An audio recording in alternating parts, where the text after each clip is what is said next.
Bonjour à tous, pour ce nouvel épisode de la web-série Un choix de taille, je vous emmène ce matin au Clos des Costières dans le Gard.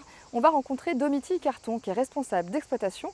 On est ici sur une exploitation de 223 hectares de fruits à noyaux et les équipes aujourd'hui sont en train d'effectuer la taille en verre. Bonjour Domitille. Bonjour. Merci de m'accueillir ce matin. On est au Clos des Costières, en plein cœur d'un verger de nectarines. Les équipes sont en train d'effectuer la taille en verre. Oui. Comment est-ce que vous pilotez au quotidien et vous optimisez cette taille en verre? Alors déjà la taille en verre, donc ça consiste à couper les gourmands. Donc les gourmands, ce sont des morceaux de bois qui poussent sur les charpentières et qui sont plus ou moins gros en fonction de la saison. C'est notamment dû à un excès de fertilisation et un excès d'eau. De toute façon, toute variété aura ces fameux gourmands. Après, il suffit juste de concentrer un peu la fertilisation à certaines périodes. Il faut essayer de diminuer après le durcissement du noyau. Et après, il faut couper les gourmands restants pour essayer de préserver le bois qui fournira les baguettes et les baguettes qui fourniront les fruits pour la saison suivante.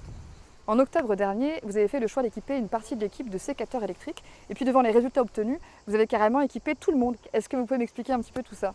Ouais. Donc nous, ça c'était pour la taille d'hiver. Donc la taille d'hiver qu'on commence en octobre, qu'on finit à peu près vers le mois de mars. Donc on a commencé avec nos 3 compresseurs. Donc compresseur qui est branché sur le tracteur avec toutes les câbleries qui vont avec. Donc assez contraignant. Au bout d'une semaine, on a équipé une première équipe avec des sécateurs électriques, Infaco. On a commencé à regarder les économies de temps, la flexibilité de travail, la maniabilité et la rapidité aussi qu'on pouvait gagner au quotidien. La semaine suivante, on a acheté un deuxième lot de sécateurs pour équiper une deuxième équipe. Et un mois plus tard, avec toutes les économies d'heures qu'on avait fait, on a équipé la dernière équipe. Donc on se retrouve avec 49 sécateurs sur toute l'exploitation. Alors on comprend bien qu'il y a un véritable intérêt économique, mais est-ce que pour le salarié, pour l'opérateur, c'est intéressant et agréable de travailler avec un sécateur électrique? L'usager, du coup, il a moins de difficultés à couper. Ça coupe d'un coup net, c'est assez facile. Il y a une sécurité également aussi pour ne pas se couper les doigts. C'est beaucoup plus léger. Et puis comme il n'y a pas ce câble à tirer, déjà ça fait aussi beaucoup moins de force dans le bras. Donc il y a quand même beaucoup moins de difficultés et de douleurs au niveau du canal carpien. Donc ça c'est vrai que c'est très appréciable.